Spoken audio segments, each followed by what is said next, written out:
નમસ્કાર દર્શક મિત્રો, ટેક્સ પ્લાનિંગ વિથ મુકેશ પટેલના નવા એપિસોડમાં આપનું સ્વાગત છે. હું છું ચાર્મી. ગયા એપિસોડથી આપણે સોના ચાંદીના ઘરેણાં અને ઝવેરાતની વાત કરી રહ્યા છીએ અને આજે પણ એ વાત આગળ વધારવાની છે, કારણ કે હજુ ઘણા બધા એવા એસ્પેક્ટ્સ છે જે જાણવાના બાકી છે.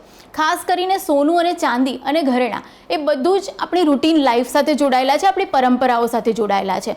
કોઈ પણ લગ્ન પ્રસંગ હોય કે નાની મોટી પરંપરાઓ હોય ત્યારે સોનું આપવામાં આવે છે, ચાંદી આપવામાં આવે છે. એનો એક ઉદ્દેશ એ હોય છે કે જ્યારે જરૂર પડે ત્યારે વેચીને તમે નાણાં ઊભા કરી શકો, તમારી ભીડમાં કટોકટીમાં એ વસ્તુ કામ લાગે. પણ એને આવકવેરા સાથે પણ સંબંધ છે. તમે સોનું ખરીદો, વેચો અથવા ઘરમાં રાખો તો કઈ કઈ બાબતોનું ખાસ ધ્યાન રાખવું, એ જ વિશે આજે આગળ વાત કરીશું. પણ એ પહેલાં જોઈ લઈએ ટેક્સનું ટાઈમ મેનેજમેન્ટ.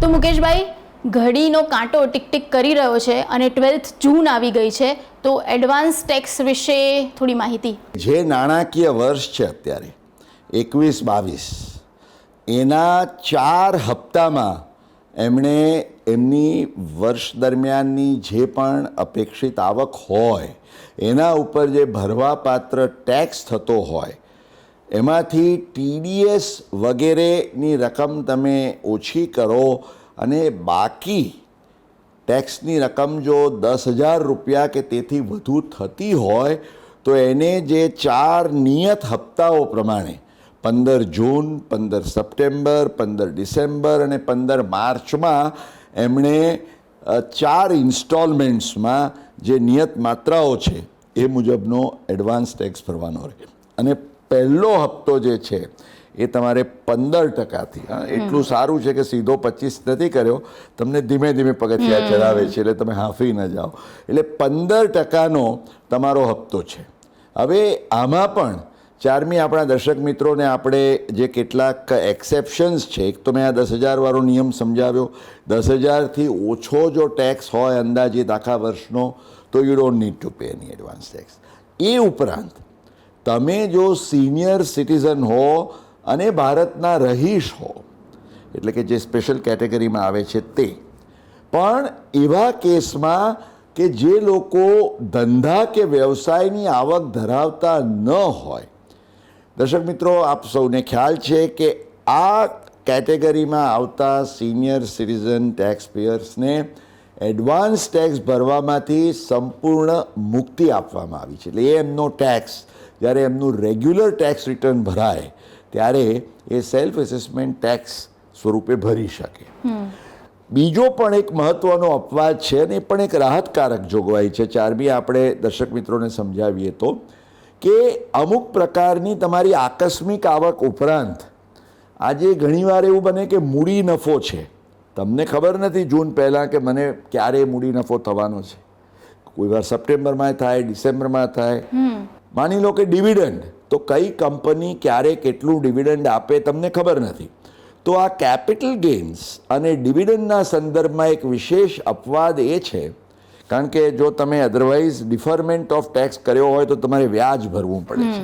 તો એક જે સેક્શન 234C હેઠળ તમે જે હપ્તાવાર જે વ્યાજ ન ભરવું પડે એ રીતે ટેક્સની જે ચૂકવણી કરવાની જોગવાઈ છે, એમાં જે રાહત આપવામાં આવી છે તે એ છે, તમને જે રાહત આપવામાં આવી છે તે એ છે કે કેપિટલ ગેઇન્સ કે ડિવિડન્ડ તમને જ્યારે ઉદ્ભવે એના પછીના હપ્તાઓમાં એને લગતો જે કોઈ ટેક્સ હોય એ તમે ભર્યો હોય તો એના ઉપર 234Cનો ટેક્સ લાગે નહીં.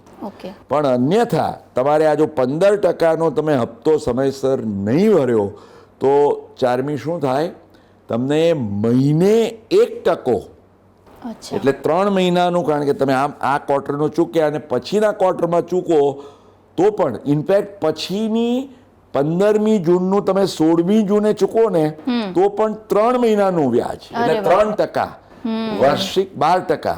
અને આ વ્યાજ તમને ઇવન ધંધાદારીએ તો એ પણ વિચારવું જોઈએ કે આ વ્યાજ મને મજરે મળતું નથી.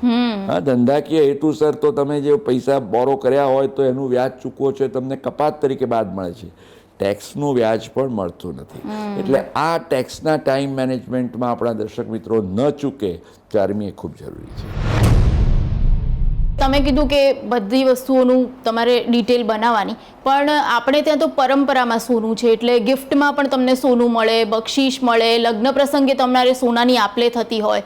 તો આવા જે સોનું હોય એનું શું કરવું, એનું કઈ રીતે નિરાકરણ લાવવું, અથવા તો એનું વેલ્યુ કઈ રીતે કાઢવી, એને લઈને સવાલ આવે છે નિલેશ્વરીબેન શાહનો.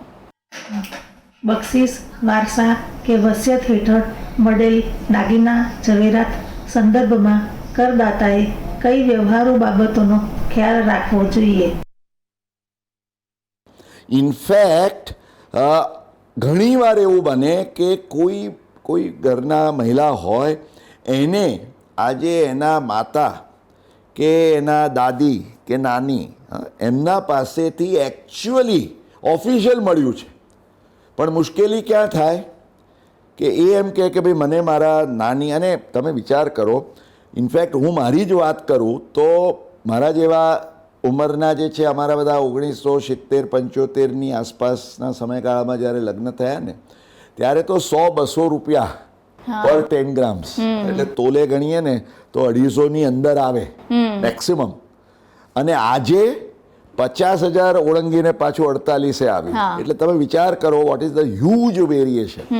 હવે આજે માની લો કે કોઈ બહેનના દાદી કે નાની તરફથી એને કંઈ મળ્યું હોય, પણ ઘણીવાર તો વસિયત બનાવ્યું હોય, પહેલાં તો વસિયતમાં મળ્યું હોય તો એનો કાં તો ઉલ્લેખ જ ના હોય. તમે કહો કે મને તો દાદી આપ્યું, તો કે ભાઈ ઉભા એની વસિયત છે, હા વસિયત છે, એમાં કંઈ ઉલ્લેખ છે નથી, તો યુ આર ગોન. અચ્છા, ઉલ્લેખ છે, ખાલી એટલું જ લખ્યું હોય કે મારા ઘરેણા ઝવેરાત જે છે એ હું મારા દીકરીને આપું છું, પણ તમે વેલટેક્સનું તો રિટર્ન ભરતા નહોતા.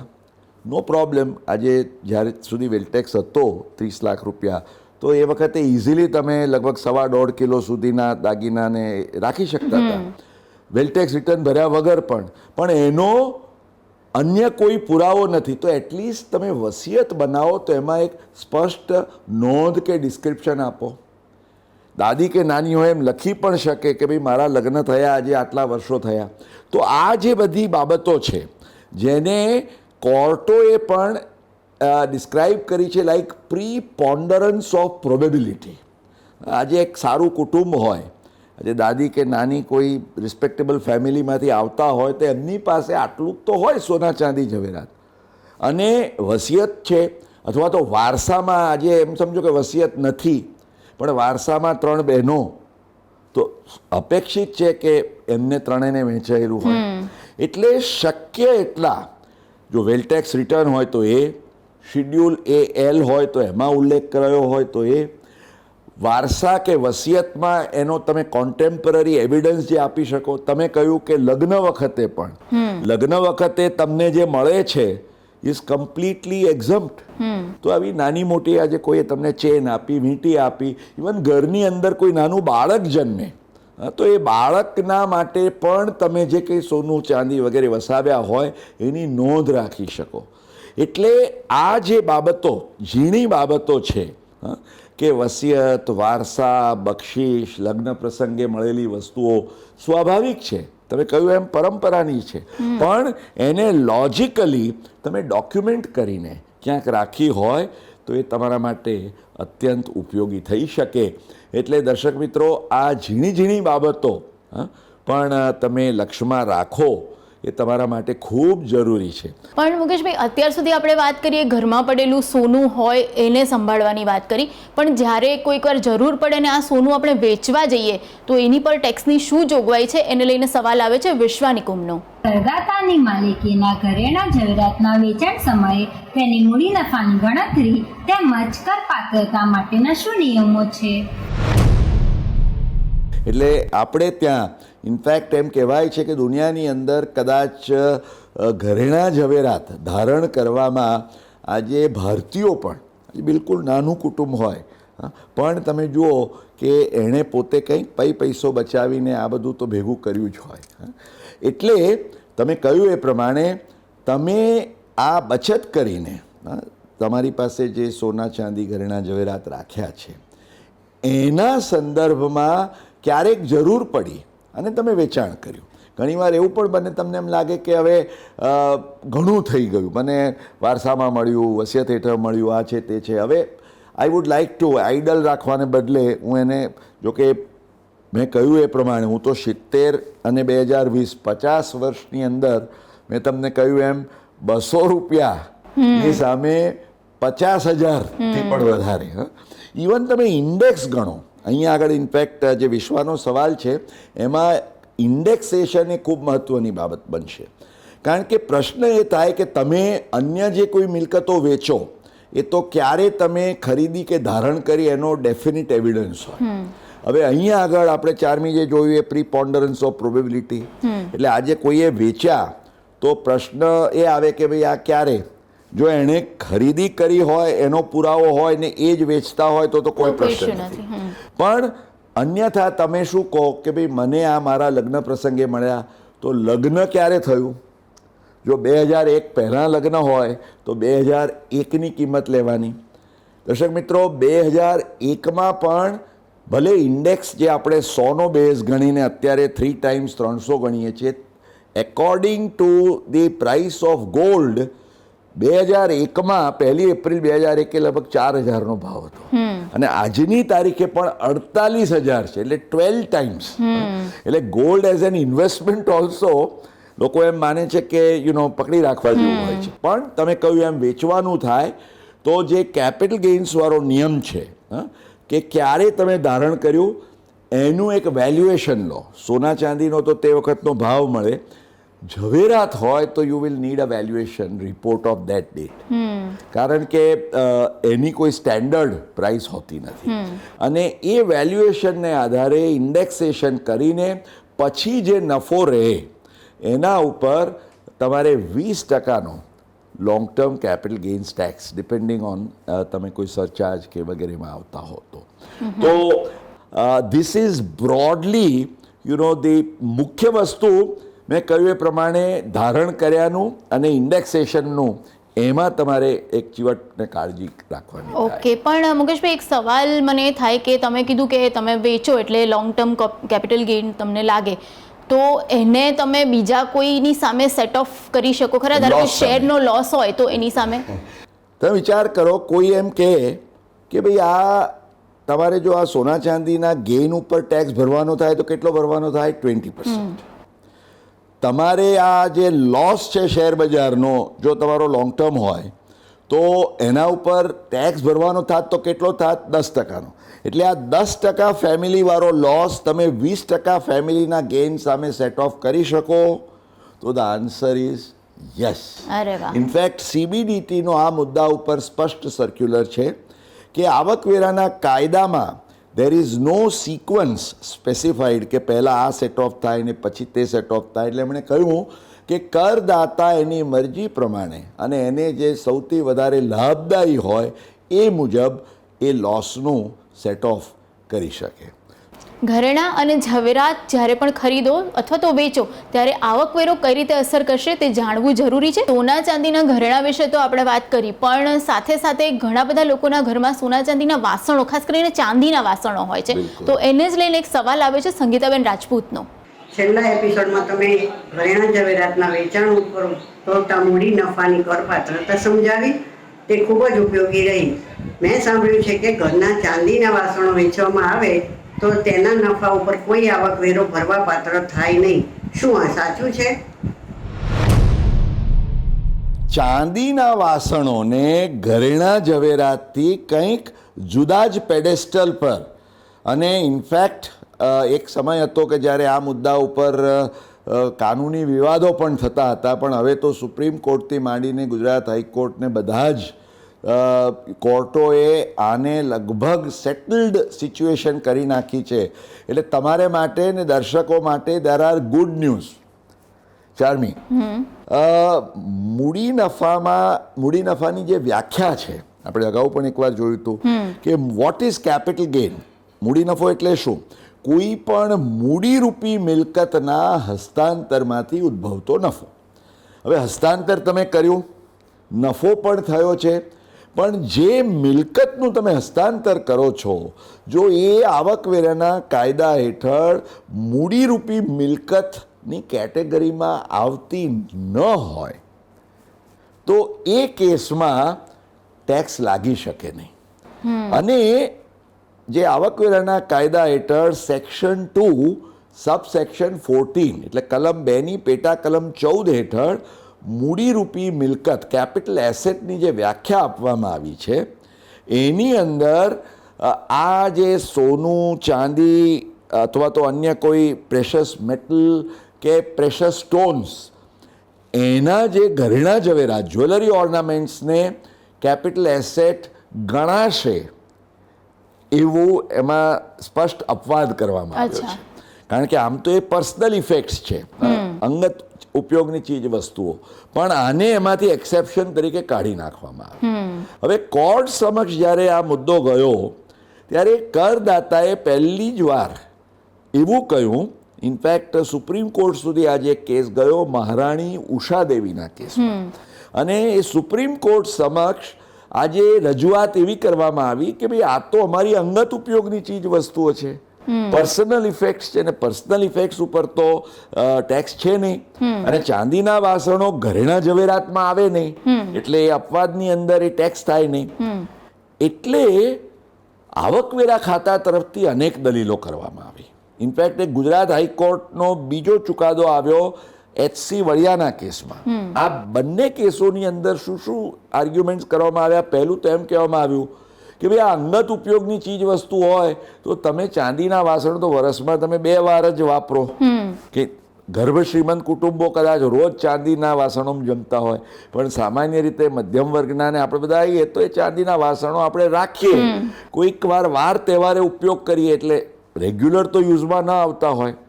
અથવા તો આ વડિયાના કેસમાં એવું થયું કે ઢગલાબંધ વાસણો હતા, એટલે આવકવેરા ખાતું કે ભાઈ આ તો 5 જણનું કુટુંબ છે અને બધા 100 વાસણો નીકળ્યા, તો કોર્ટે આ શબ્દ પ્રયોગ કર્યો કે ભાઈ આમાં કોઈ વાસણોનું રેશનિંગ ના હોય. કારણ કે તમે ડુ યુ ડિસ્પ્યુટ કે આ અંગત ઉપયોગ માટેના નથી?